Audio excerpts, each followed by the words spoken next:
Hello বন্ধুরা, এখন আমি দুটো আপকামিং কাজ নিয়ে কথা বলবো, একটা ট্রেলার এবং একটা অ্যানাউন্সমেন্ট নিয়ে। তো ট্রেলারটা যদি কথা বলি, সিনেমাটার নাম হলো দ্য ডিপ্লোম্যাট, যেখানে লিড রোলে আছে হলো জন আব্রাহাম, সাদিয়া খাতিব এবং অন্যান্য আর্টিস্ট। আর সাদিয়া খাতিবকে আপনারা শিকারা দেখতে পারেন, যদি না দেখে থাকেন। অ্যাটলিস্ট রক্ষাবন্ধনে অক্ষয় কুমারের বড় বোন হিসেবে যে ছিল সেই মেয়েটি রয়েছে এখানে।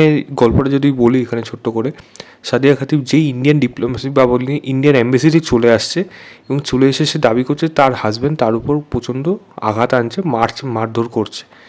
তাকে ডিপ্লোম্যাট হিসাবে সেখানে যাচ্ছে হলো এখানে জন আব্রাহাম ক্যারেক্টার, কিন্তু সে তাকে বিশ্বাস করছে না।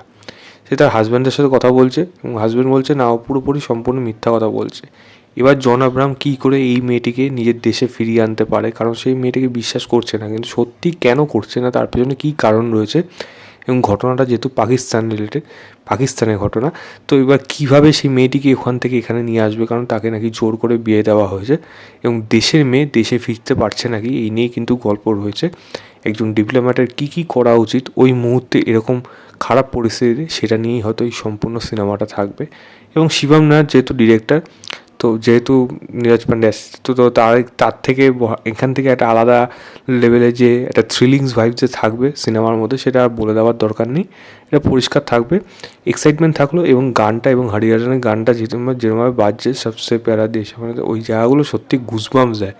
এই ট্রেলারটা কিন্তু আমি আজকে হলেও দেখেছিলাম যখন, তো আশা করি মানে সকালবেলা যখন গেছিলাম ক্যাপ্টেন আমেরিকা দেখতে তখনই দেখে নিয়েছিলাম, বাট দেখে কথা বলা হচ্ছিল না, কারণ আবার ছাবার স্ক্রিনিং ছিল।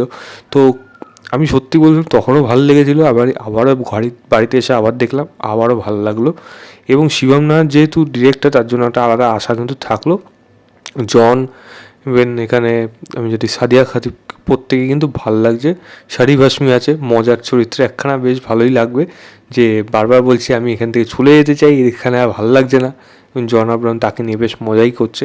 তো দেখা যাক এই সিনেমাটা কীরকম হয়। অ্যাকশন প্যাক থ্রিলার তো থাকবেই, আশা করি সিনেমাটা ভালো হবে। পরের মাসেই আসে 7 তারিখ, তো দেখা যাক এই সিনেমাটা কীরকম হতে পারে।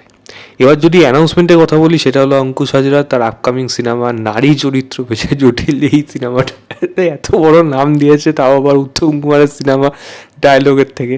তো সেটা কিন্তু বেশ মজাদার লাগলো। অঙ্কুশ তো কমেডি বেশ ভালোভাবে পুল আপ করতে পারে। এখানেও যেরকমভাবে অডিও স্টোরির মধ্যে যেরকম অঙ্কুশের ভয়েস ওভারে এই সিনেমার অ্যানাউন্সমেন্টের নামটা আসলো এবং কী জিনিস এইখানে লেখা দেখালো, সেইটা কিন্তু বেশ মজাদার লাগলো। তো আশা করব মানে অঙ্কুশ বিভিন্ন ধরনের সিনেমা করুক। মির্জা আনলো, এই সিনেমাটাও আনুক, তারপরে সিনেমা আবার অন্যরকম হবে।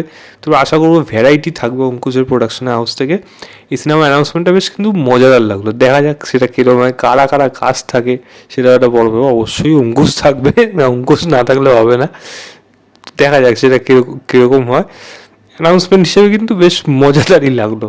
কবে কী কিসব ওইসব কিন্তু কিচ্ছু বলেনি, কোথায় আসছে, বাট অ্যানাউন্সমেন্টটা কিন্তু মজাই লাগলো, এইটুকুই জাস্ট বলার আছে। আমি দুটোই লিঙ্ক দিয়ে রাখবো, দুটো ট্রেলার এবং অ্যানাউন্সমেন্টের, যার জন্য আমি থাম্বনেলে ওঠাই লিখেছি, একটা বেশ সিরিয়াস ব্যাপার, একটা বেশ মজাদার।